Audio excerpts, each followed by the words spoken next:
Hello everyone. Well, today I'm wearing my yellow shirt to celebrate spring in Florida. It's nice and warm. We've had rain for the past couple of days. Going to have some more this afternoon, I hope, that help alleviate the drought that's been going on here. But it's a nice, pretty day. And today I want to talk to you about chapter 17 in my book, which will be published shortly. This is chapter 17. We are a constitutional republic. And Ammon talks about an experience that he had at the airport.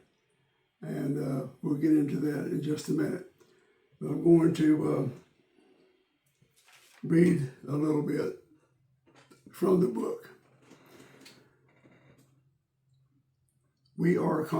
Are we a constitutional republic? Now, there's a question for you.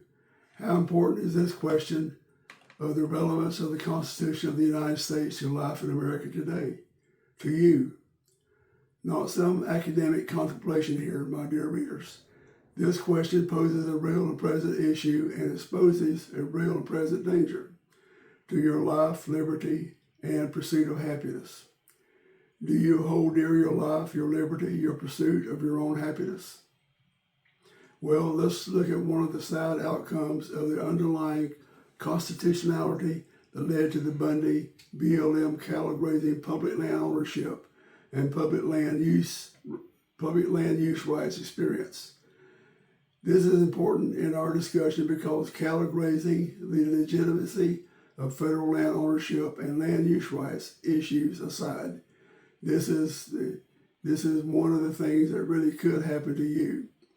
Whether or not you own land or cattle, whether or not you have done anything wrong, whether or not you have broken any law.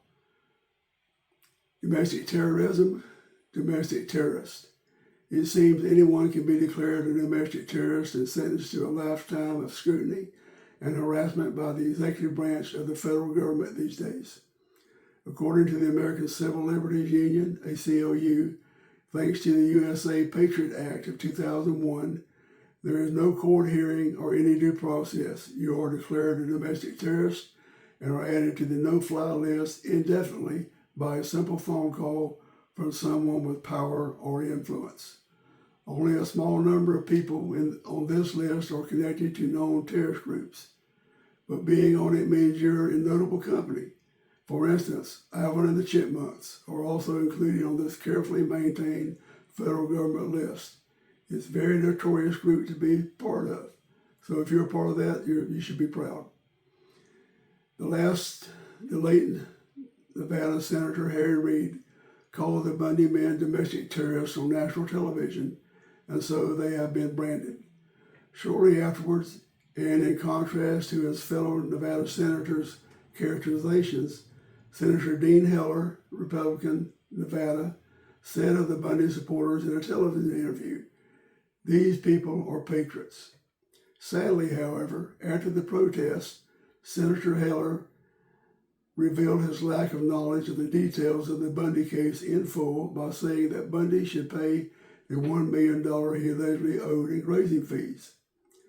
Cliven's sister, Margaret, has also been declared a domestic terrorist for expressing her First Amendment rights by taking photographs of a dump truck and federal agents. After the protest, the ensuing protester, BLM confrontation and standoff, the Metro enforced BLM stand down, and the hurried and humiliating BLM withdrawal, members of the Bundy family have had to go through embarrassing pat-downs, luggage searches, probing questions, morning alarms, flashing red lights, long waits, and missed flights when attempting to use commercial airlines.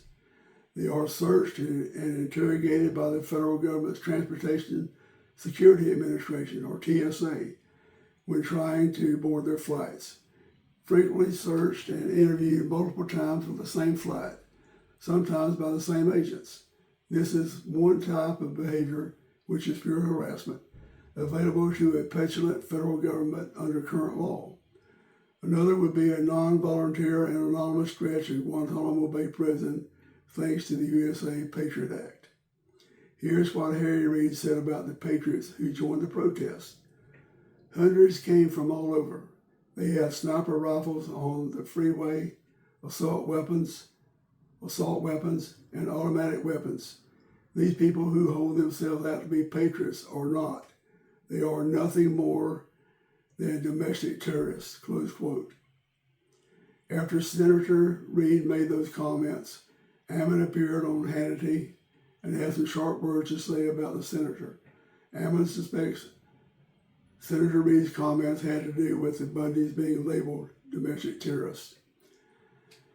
Ammon found out how being labeled a domestic terrorist would radically change his life. At the time, he was living in Phoenix, where he had his fleet maintenance company.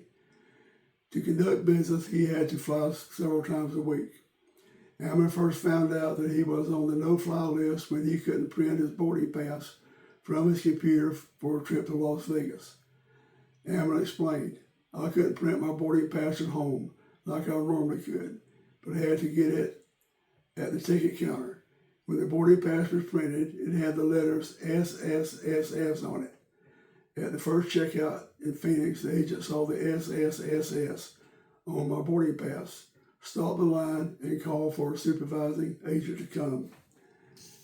And this is a picture of that boarding pass. Note the SSSS at the bottom.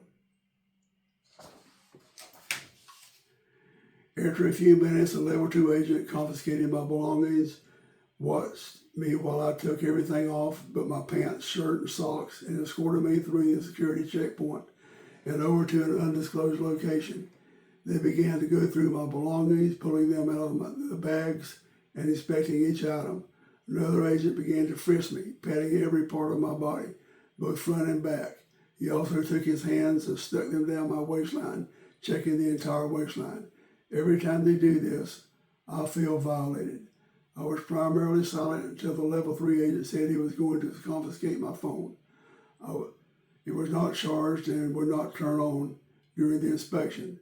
I told them I would not let them confiscate it and expressed distaste for the fact that every time I fly, I have to go through this.